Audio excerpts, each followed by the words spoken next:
this job, this side hustle can really get out of control pretty quick. This is my storage that's inside my home. I live in a small apartment, but like stuff that's just piling up that I'm not putting in the booth yet. Stuff that's been sitting here from childhood that I haven't even tried to attempt to sell yet. I have things that are just piling up, video games, loose games, and such. Very valuable items here. I have things that are like books that are, those aren't the most valuable ones. Let's look at this. Oh, this one.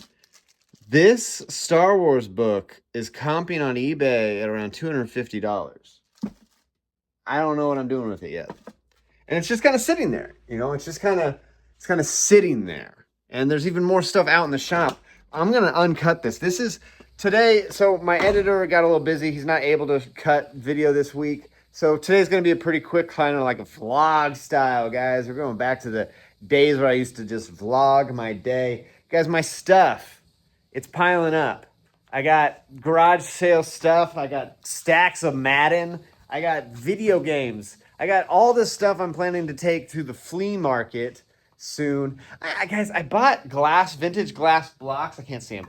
Vintage glass blocks, the type, the ice glass kind of thing. That stuff. I bought those. I got 4 of them for $5. They're dirty as craziness, and they probably need to be cleaned. And that's just a lot of time, right?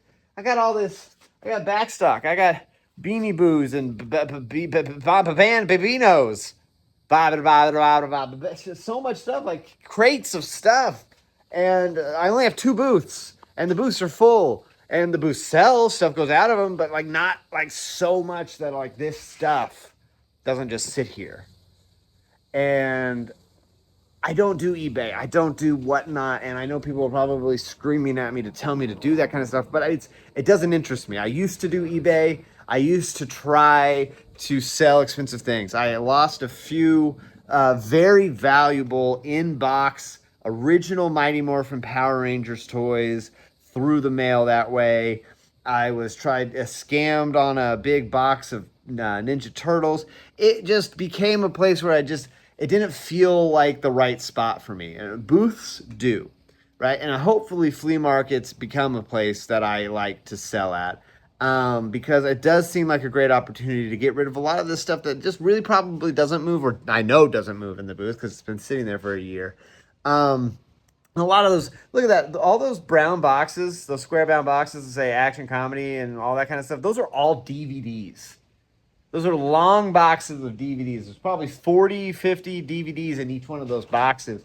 Then there's 2 totes underneath full of DVDs. Then those brown boxes up there are Blu-rays. And I got stuff coming out my ears. And I don't know, at least for me, I keep buying, right? I keep buying because you don't want the deal to pass you by, because the time to get the thing is now, right? This exact moment is the time to get the thing. And it's hard to pass it up. I look at my bank account and think, I go, woo, got to hold it back a little bit, because I'm overspending. And, but at the same time, I do know some of this stuff can sell really well, just not in the exact area that I'm at. If I had my own store that I could sit at, if people could walk up to me right now as I'm sitting here and say, "Can I have some DVDs?" I'm like, "Yeah, they're $1 a piece. Come on, grab some. Buy 5, get 1. Buy 5, get 2. Who knows? Shoot, get them out of my life." Certain DVDs are great. Like rare DVDs are great. Anime DVDs are great. Animated DVDs, just like Hanna-Barbera kind of stuff, or Nickelodeon cartoons, or SpongeBob, VHS, kids VHS, that stuff's good.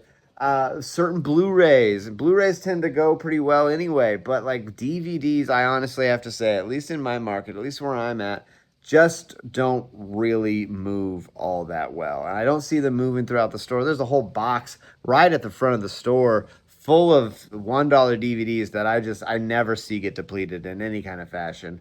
They're all over the place. Maybe they're the type of thing you want to store, put aside, because in maybe 15 years, they might be cool again, or they might have a resurgence of people wanting to purchase them. I don't know. Blu-rays just really kind of wiped it out of the market. It's kind of like there were lesser versions of VHS before VHS kind of took over. You can still find certain types of things, like even HD DVDs. They were competing with Blu-ray there for a while. You can find HD DVDs, but what are you going to play it in? You got to get an HD DVD player or a compatible gaming system. I don't know. Maybe PlayStation might do those. I don't know. I know they all do Blu-ray.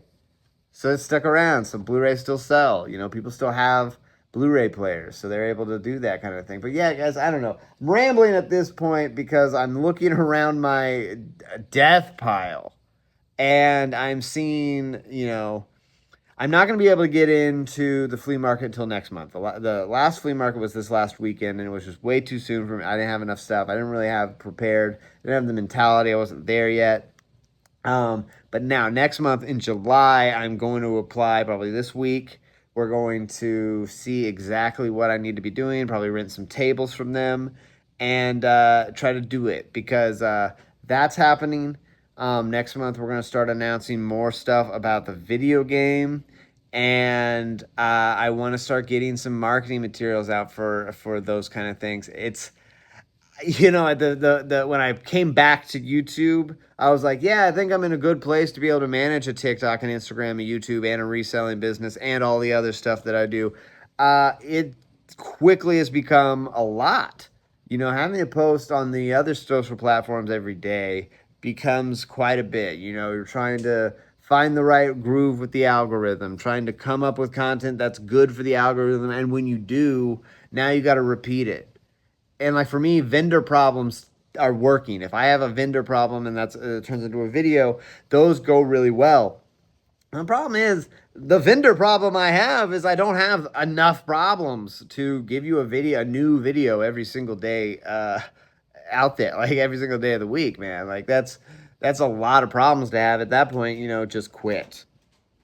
But this video is approaching the 10-minute mark. I don't want to hold you too long because I know it's been just me rambling. But these are just some quick thoughts that I just wanted to come off my head with. We're going to get back to regularly scheduled edited videos soon.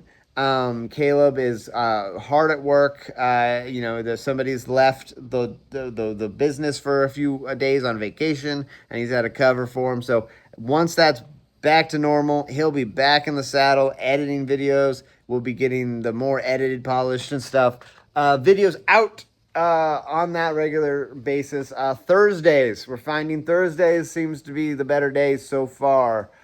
Fridays are just garbage. You guys just don't even. I don't know if anyone gets on YouTube on Fridays or Saturdays. I just don't. So this video is being recorded right now on a Thursday. It's going up tonight. I'm not going to do much to it. It's just this. This. Maybe you guys get to look around in the background. You get to see some of the stuff I have. And if you're in Tulsa, if you are in that area, come on by. Not to my house. Come to Family Treasures Antique Mall in Broken Arrow, 412 North Main, Broken Arrow, Oklahoma, 74012, booth 1922. I'm on aisles 2A and 5B. And if you see anything in here, send me a message. Shout me out. We can do a meetup. Like this Grogu hoodie. We can meet up. I'll sell you this Grogu hoodie. What do you think? All right, guys, stay rad.